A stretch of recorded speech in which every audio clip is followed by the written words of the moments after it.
Professor Dungeon Master says that YouTube is killing D&D channels. But is that really the case? Well, no, of course not. That's it. That's the whole video. You don't even have to watch.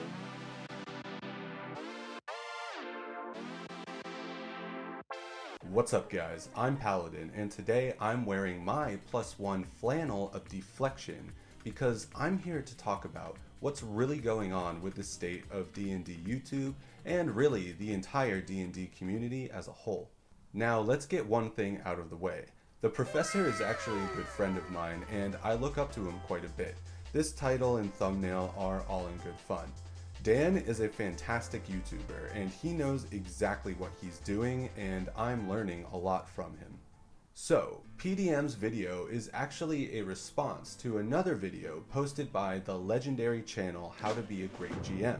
If you haven't heard of it, then you probably got into D&D somewhere in the last 5 years or so, and that's actually a part of the problem. The video in question will unfortunately be the last one ever posted on the channel. In the video, Guy, the guy who runs How to Be a Great GM, explains that his videos haven't been doing well for quite some time. And Guy was actually able to visit YouTube's London headquarters and speak with a YouTube representative in person, which is just wild to me, but I guess that's something that you have access to if you have a big enough channel. Crazy, I don't know, maybe someday.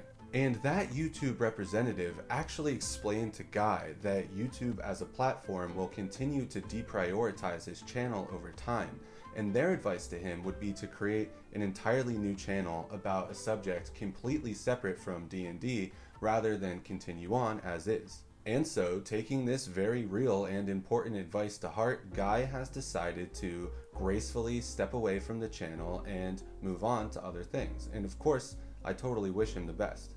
Dan talks about another channel which I honestly haven't heard of until now called Man Shorts, who's also recently announced that he's decided to find a new full-time day job and leave his YouTube career behind him. Even Black Magic Craft, a legend, one of my favorite YouTubers of all time, commented on Dan's videos sharing his own struggles with maintaining an audience over a very hard-fought and well-deserved 10 years of success on YouTube.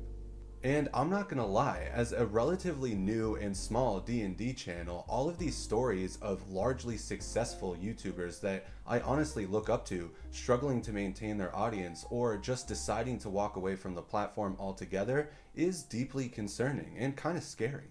Dan's theory as to why channels like How to Be a Great GM are struggling to maintain an audience is because there's already so much fantastic content out there about, well, how to be a great GM.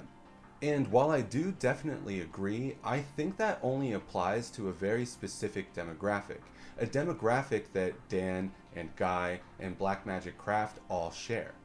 There's an entirely new generation of people coming to the internet looking to learn how to play D&D, but they choose to interact with their content in a dramatically different way. They're called Zoomers. Dan catches a lot of flack from his audience for creating clickbait videos, but like he explains again and again, he does that for a reason. He makes that content because that's the type of content that his audience clearly likes to watch, whether or not they really want to admit it. The fact of the matter is, YouTube doesn't actually care if your channel is about D&D or making pancakes. The only thing they care about is keeping you on their platform for as long as humanly possible. I mean, let's look at my own channel as an example here. If you go to my video page and sort by most viewed, my top 3 videos are ICRPG explained in 5 minutes, the OSR explained in 5 minutes, and Old School Essentials explained in 5 minutes. Are we seeing a pattern here? In those videos, I poked fun at the old grognards that I anticipated would click on them. I wanted them to leave me comments trying to explain why THAC0 actually totally makes sense, or why their OSR clone of choice is actually a much better game than Morkborg. The OSR explained in 5 minutes video is actually how Dan discovered me in the first place. I mean, heck, I got a ton of hate comments too. I remember on my ICRPG video, I got a comment telling me that they thought watching that video gave them ADHD. And guys, guess what? I have ADHD. I get it. I knew exactly what I was doing. The proof is in the pudding. None of the other videos I've posted have come close to doing the numbers that those top 3 videos have. So, as a YouTuber who's clearly trying to grow their channel, why have I decided not to replicate the formula that I used in those 3 videos? Well, they may be 5 minutes long, but they all took well over 30 hours to edit. If you watch them, you'll see that not a second or two goes by without some new joke, meme, GIF, graphic, sound change, or quick cut happening to keep your attention and prevent you from clicking away. And I'm not too proud to admit that there's no profound thesis statements or well thought out arguments in these videos. They're literally shitposts. And while I made them essentially as a joke, making them started to burn me out very quickly. I remember when the Deficient Master first started making videos, and I can definitely imagine where his name comes from. I'm not gonna lie, I was a little jealous to see his channel blow up so quickly, especially because he was implementing a very similar editing style to my own. But he was also doing something that I wasn't, and that's the key to his success, in my opinion. He was lacing very well articulated and thought out arguments, points, and advice to help you become a better DM or player within this kind of brain-melting, ADHD-fueled grilled cheese sandwich of a YouTube video. And so yeah, I really wasn't surprised to see his channel completely blow mine out of the water in just a matter of weeks. The funny thing is, guys, I'm actually a professional marketer. It is literally my day job to create content that compels people to click, to read, to learn, to stay on the page, and most importantly, hopefully buy something further down the line. And speaking of buying things, you can check out my award-winning dungeon, Rotten Foundations, which Professor Dungeon Master describes as excellent by clicking the link in the description down below. Anyway, that's not to say that the only way to find success, especially as a D&D YouTuber, is to create these mind-melting, ADHD-fueled quick-cut videos. Ginny D is obviously still the queen of DungeonTube, and while her videos are obviously very highly produced, they tend to run longer and they're actually quite calm and relaxing.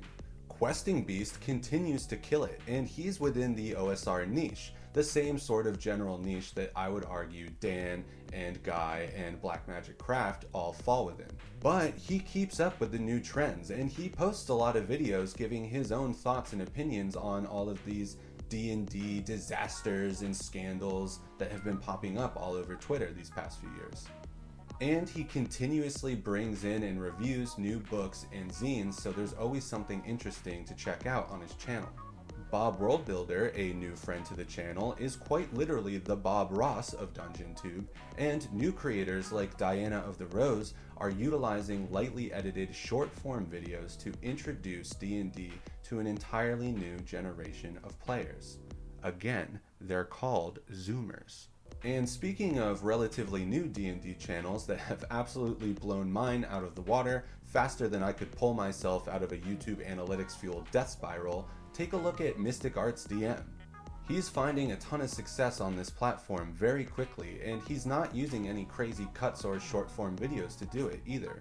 All of his videos feature him calmly sitting in a chair in front of a camera speaking to his audience. And he's covering a lot of the same topics that I have, that Dan has, and that Guy has, but he's approaching them in a fresh, original way, drawing on his years of professional experience as a director and writer in the games industry.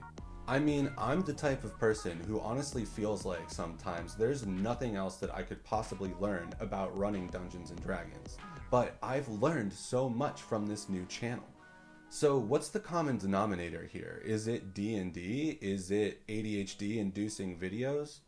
No, I don't think so. I think more than anything, YouTube will continue to prioritize creators who connect with their audience. People give Dan so much crap for the videos that he's been posting recently, but we all click on them because of his obnoxious thumbnails and titles. But more importantly, we stay and watch these videos till the end because he's not just spoon-feeding us crap, he's giving us his honest opinion and analysis on D&D news stories and drama posts. So yeah, I don't think YouTube is killing D&D channels at all, and I think you should continue to watch whatever you want, and you should continue to comment, good or bad, and leave a like or a dislike because that's all engagement, and at the end of the day, engagement is the only way that we can keep our favorite YouTube channels alive. Man, honestly, it feels great to make this video. It was a very therapeutic process for me. This is a topic that's been weighing on my mind really heavily for quite some time now, and I'm obviously pretty obsessed with it. And so if anything that I talked about resonates with you, I definitely encourage you to subscribe and let me know by leaving a comment down below and liking or disliking the video. Because it is my promise to you that come hell or high water, I will do my very best to post a brand new video every week for the entirety of 2025. This is something that I'm extremely passionate about and I'm not ready to give up yet, so I want you to hold me accountable and come along for the ride.